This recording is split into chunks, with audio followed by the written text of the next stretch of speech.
Welcome to Beat the Street. आज हम बात करने वाले हैं डीमार्ट के बारे में।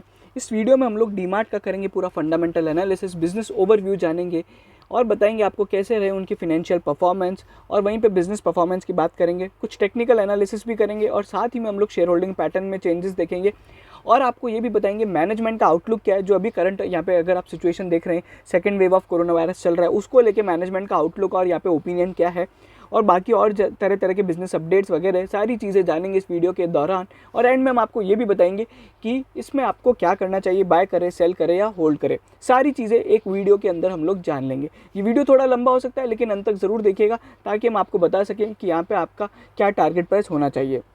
अगर अभी तक आप हमारे टेलीग्राम चैनल पे नहीं जुड़े तो आप जुड़ जाइएगा। वो जो टेलीग्राम चैनल है जिसका नाम है बीट द स्ट्रीट, आप वहाँ पे अगर जाके देखोगे तो वहाँ पे हम लोग ऑटोमेटेड सॉफ्टवेयर के थ्रू सभी बड़े बड़े न्यूज़ सोर्सेज यानी मनी कंट्रोल से लेके इकोनॉमिक टाइम्स, लाइव मिंट वगैरह से न्यूज़ सोर्स करके वहाँ पे डालते हैं ऑटोमेटेड फीड के थ्रू। तो आपको वो एक सिंगल पॉइंट ऑफ व्यू है, सिंगल पॉइंट है जहाँ पे आपको सारी न्यूज़ मिल जाएगी। और ऐसा टेलीग्राम पे अभी तक कोई नहीं कर रहा है। अगर आप वो देखना चाहते हैं एक बार जाके देखिए, लिंक इन डिस्क्रिप्शन में देखिए, नहीं तो आप बीट द स्ट्रीट सर्च कीजिए टेलीग्राम पे, आप वहाँ पहुँच जाएंगे। चलिए डीमार्ट के बारे में बात करें। ओवरऑल मैं एक हाईलाइट दे देता हूँ। रिजल्ट्स यहाँ पे क्यू ऑन क्यू बेसिस पे खराब रहे, वाई ऑन वाई बेसिस पे अच्छे रहे, बट मैनेजमेंट की जो कमेंट्री है second wave of corona virus के लिए वो काफ़ी ज़्यादा यहाँ पे भयानक है। भयानक इन द सेंस मतलब उन लोग के कंसर्न्स बहुत ज़्यादा हैं। लगभग उनके 80% ऑफ जो स्टोर्स है वो इम्पैक्ट हो चुके हैं। और आने वाला जो Q1 है उसमें यहाँ पे हम एक बहुत बड़ी प्रॉब्लम देख सकते हैं।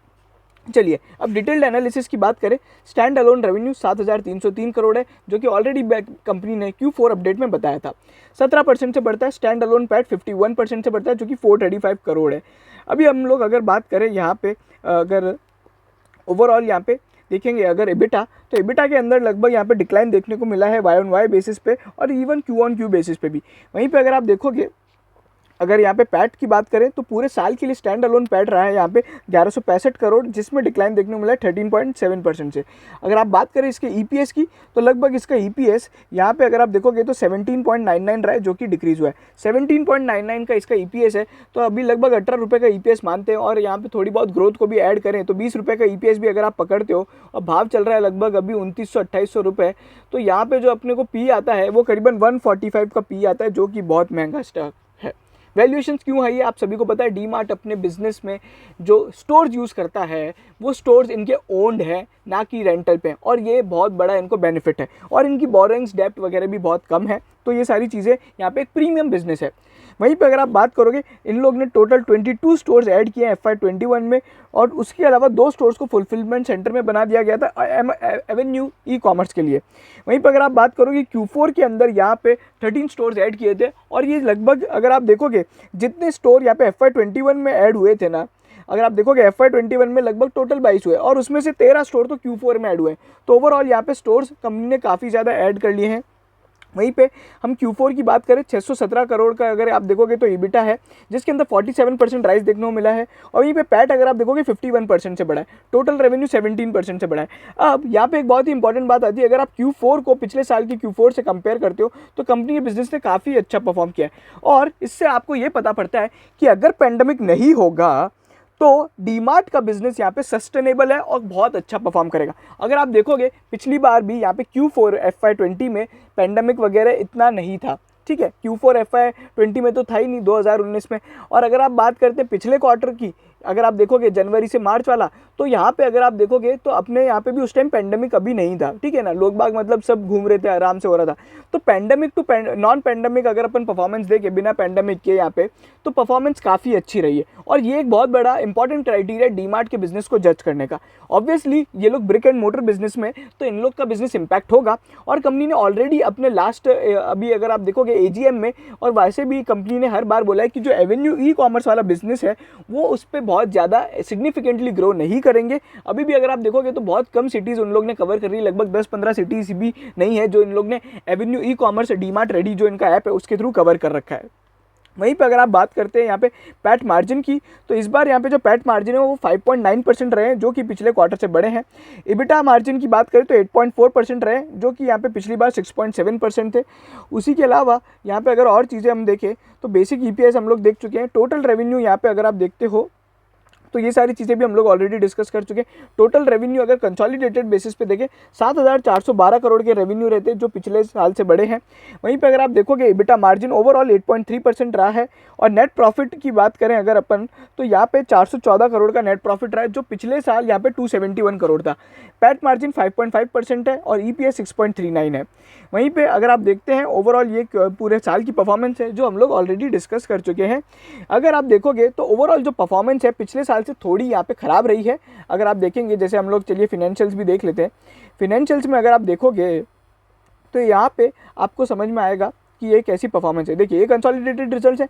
अगर आप पूरे साल की परफॉर्मेंस देखोगे 24,930 करोड़ का पिछली बार प्रॉफिट रेवेन्यू था, तो इस बार 24,340 करोड़ का है। ठीक है, वहीं पे अगर आप प्रॉफिट की बात करें तो यहाँ पे नेट प्रॉफिट आफ्टर टैक्स इस बार लगभग 1100 करोड़ का है, पिछली बार 1300 करोड़ का था। बट आप देखोगे तो इम्पैक्ट केवल 200 करोड़ का है और 2 महीने यहाँ पे लगभग यहाँ पे लॉकडाउन था।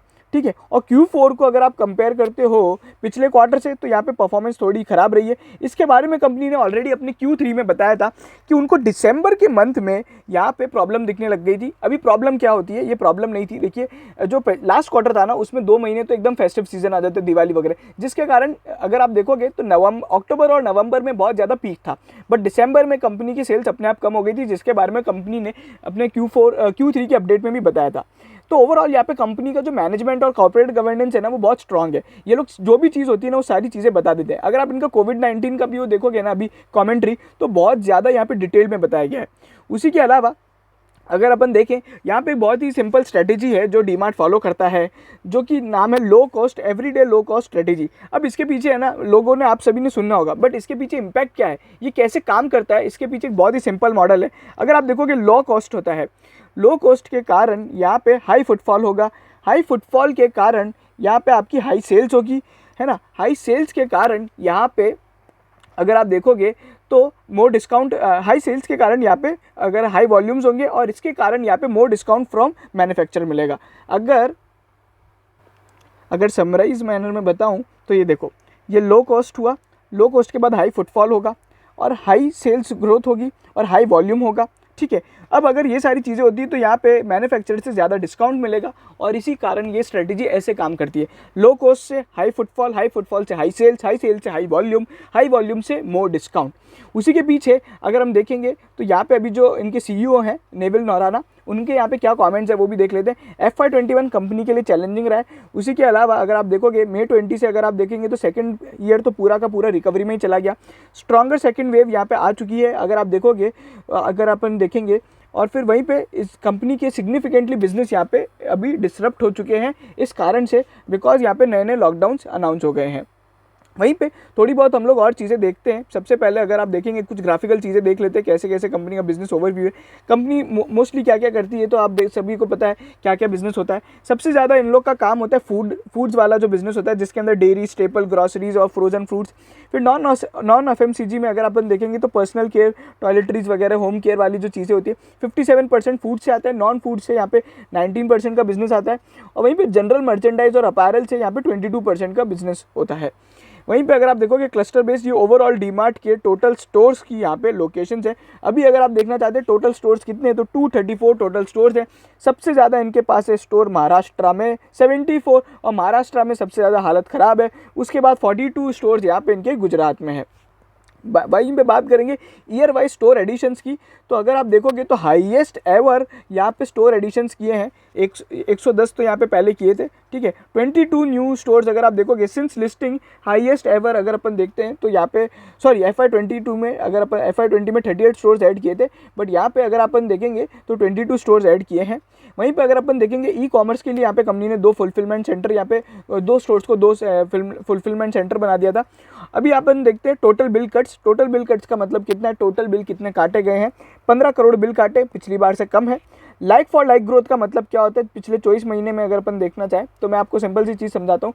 अगर जो पिछले दो साल से जो स्टोर्स काम कर रहे हैं उनकी ग्रोथ, अगर अपन उनकी रेवेन्यू की ग्रोथ यहाँ पे इस बार की उन्हीं रेवेन्यू की ग्रोथ से कंपेयर करें, मतलब मान लीजिए 2 साल पहले केवल 100 स्टोर थे और अभी भी वो 100 स्टोर से कितना रेवेन्यू आया है, तो वो होता है like for like growth. Basically ये आपको ऐसे पता पड़ेगा कि यहाँ पे कंपनी के पर स्टोर में ग्रोथ कितनी आ रही है। क्योंकि अभी तो कंपनी फटाफट यहाँ पे स्टोर्स ऐड कर रही है, तो आपको रेवेन्यू ग्रोथ थोड़ा ज़्यादा दिख सकता है, बट ये आपका एक्चुअल यहाँ पे कंपैरिजन है। अगर आप सेम स्टोर्स की ग्रोथ देखते हो, रेवेन्यू ग्रोथ, तो 13% है, नेगेटिव ग्रोथ है, डी ग्रोथ है एक तरीके से।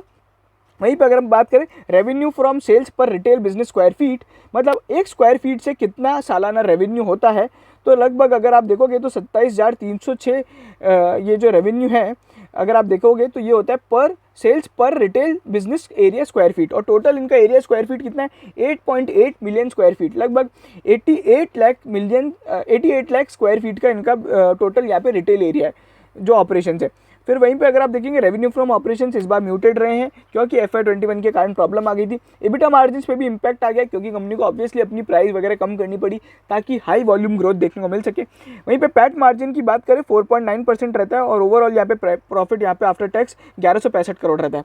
Net cash flow from operations obviously ये स्ट्रॉन्ग है, कंपनी की डेप्ट वेट बोरिंग्स वगैरह बहुत कम है, बिल्कुल ना के बराबर 200 करोड़ की बोरिंग्स है और बैंक में करीबन 1250 करोड़ का पैसा पड़ा हुआ है। अभी डेज इन्वेंट्री क्या होता है और डेज पेबल्स क्या होता है, कंपनी अगर देखोगे तो एज ऑन डेट यहाँ पे 9 दिन में अपना पैसा चुका रही है, सारे जो मैन्युफैक्चरर से जो सामान खरीदती है उनको 9 दिन के अंदर पैसा चुका देती है, और इसी के कारण कंपनी हाई कैश डिस्काउंट यहाँ पे अवेल करती है क्योंकि कंपनी जितना जल्दी पैसा ज़्यादा देगी उतना ज़्यादा मैन्युफैक्चरर इनको कैश डिस्काउंट ज़्यादा देगा।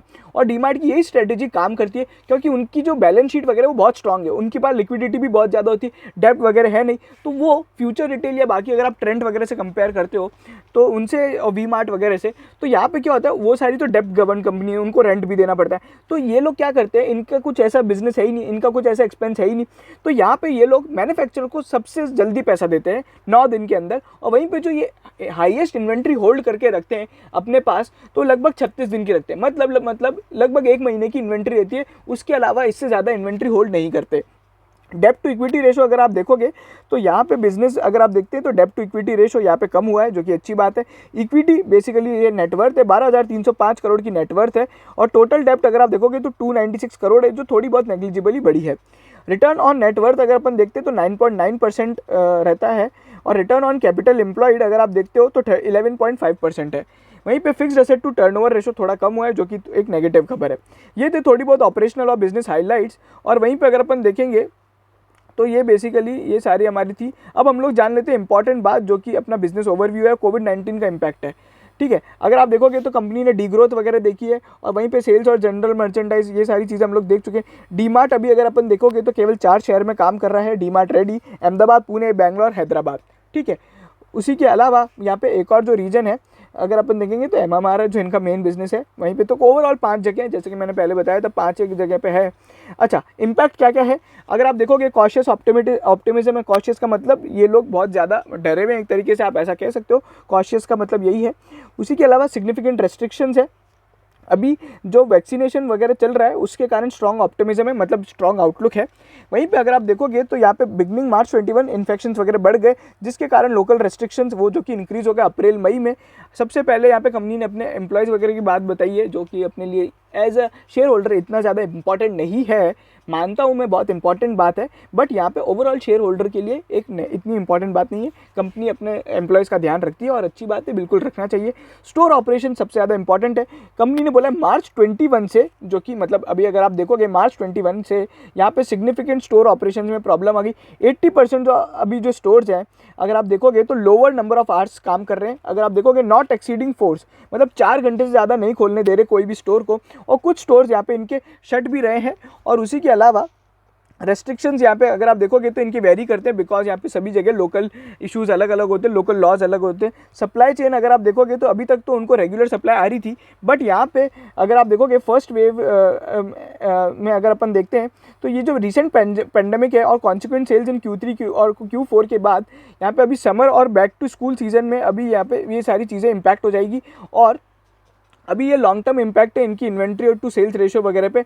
और यहाँ पे कंपनी बोल रही कि यहाँ पे comparatively longer time to liquidate the excess inventory. Company ने क्या किया था अभी समर वगैरह और स्कूल सीजन्स के हिसाब से यहाँ पे, और ओवरऑल जैसे कि Q3 और Q4 के अंदर अच्छी ग्रोथ देखने को मिली थी, तो कंपनी ने थोड़ी बहुत इन्वेंट्री पाइल अप कर लिया था, तो अब उसको यहाँ पे बेचने में टाइम लगेगा क्योंकि अब लॉकडाउन लग गया है। अभी कंस्ट्रक्शन एक्टिविटी की बात करें, अब कंस्ट्रक्शन एक्टिविटी कैसे आई, क्योंकि कंपनी अपने जो स्टोर्स है खुद बनाती है, तो अगर आप देखोगे सिग्निफिकेंट रेस्ट्रिक्शंस के कारण कंस्ट्रक्शन एक्टिविटी रुक गई है।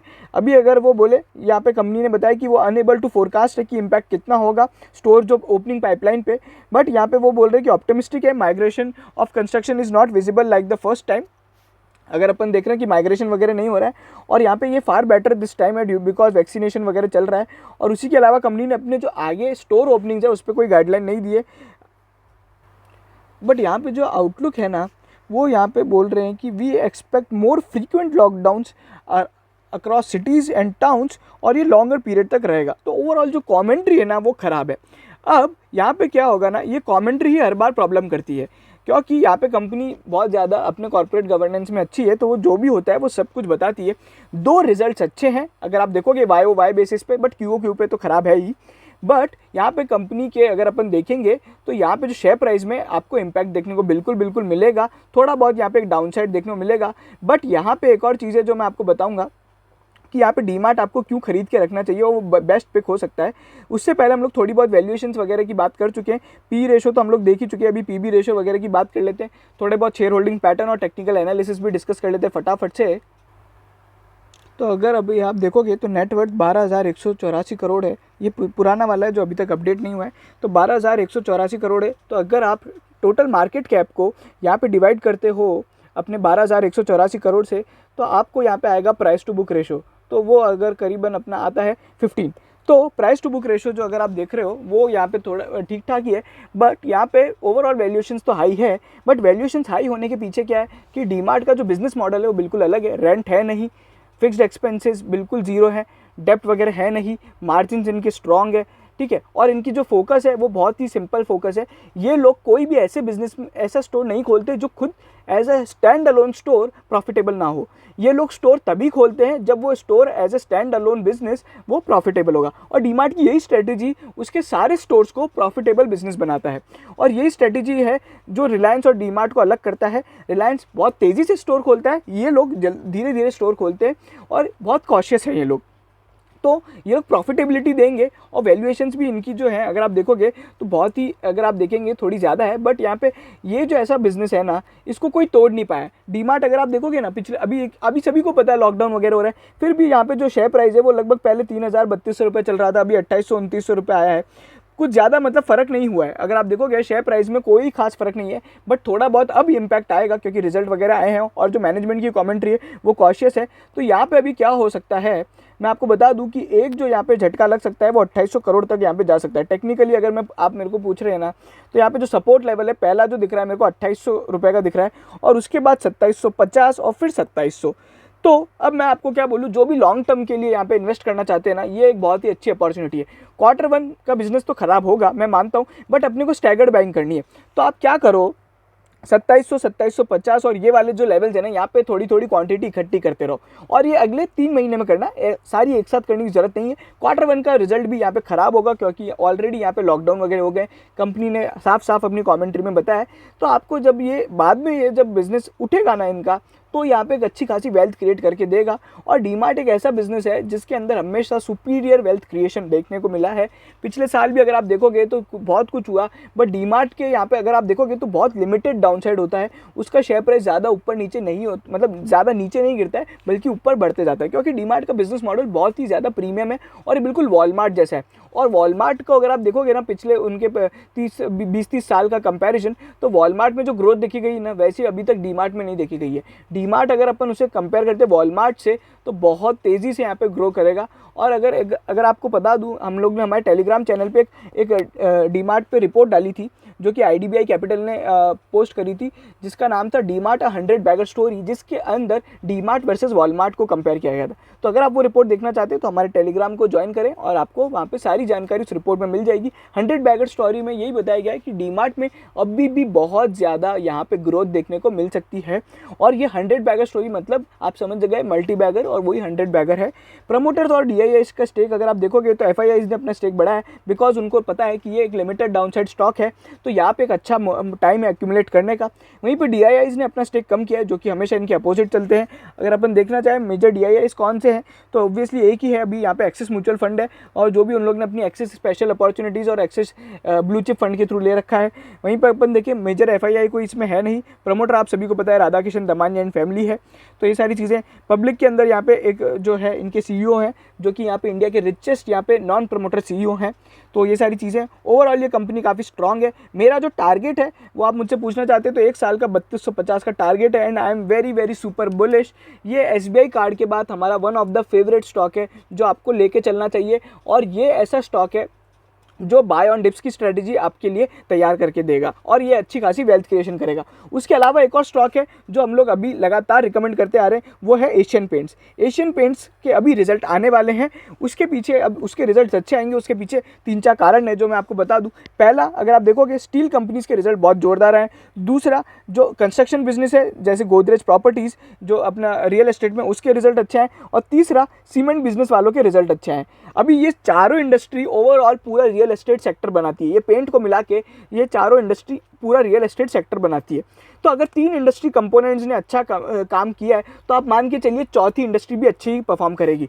अभी अगर आप देखोगे तो एशियन पेंट्स के अंदर यहाँ पे बहुत लिमिटेड, यहाँ पे अगर आप देखेंगे ना तो बहुत ज़्यादा नहीं बढ़ा है, वो अभी 2500-2600 के लगभग चल रहा है। और मैं आपको बोल रहा हूँ रिजल्ट तक उसके अच्छे होते हैं ना तो 2700-2800 तक के आपको अच्छे खासे टारगेट देखने को मिल सकते हैं। तो एक शॉर्ट टर्म के लिए बैट अगर किसी को देखना है ना तो वो यहाँ पे इसके साथ जा सकता है। एशियन पेंट में अच्छी खासी ट्रेडिंग, यहाँ पे एक पैसा बन सकता है रिजल्ट के पीरियड तक। और अगर आपको किसी भी तरह की कोई भी स्टॉक रिलेटेड क्वेरी है तो आप हमें बेझिझक यहाँ पे व्हाट्सएप कर सकते हैं, जो कि यूट्यूब पे सबसे पहले हम लोग लेके आए एक स्टॉक रिलेटेड यहाँ पे सपोर्ट सर्विसेज है, जहाँ पे आपकी सभी तरह की यहाँ पे क्वेरीज हम लोग सॉल्व करेंगे। भले आपको कोई भी स्टॉक रिलेटेड कोई प्रॉब्लम हो कि इसमें क्या करना चाहिए, तो ये सारी चीज़ें हम लोग आपको बताएंगे। आप हमें व्हाट्सएप कीजिए, और ये जो सर्विस है ये सब्सक्राइबर्स के लिए ही अवेलेबल है। तो पहले चैनल को सब्सक्राइब ज़रूर करें, शेयर करो ये वीडियो डीमार्ट का सभी डीमार्ट के शेयर होल्डर्स के साथ, बताओ उन्हें कि कितना शानदार स्टॉक है। और अगर पसंद आया तो लाइक कीजिए, और वीडियो देखने के लिए आपका बहुत बहुत धन्यवाद।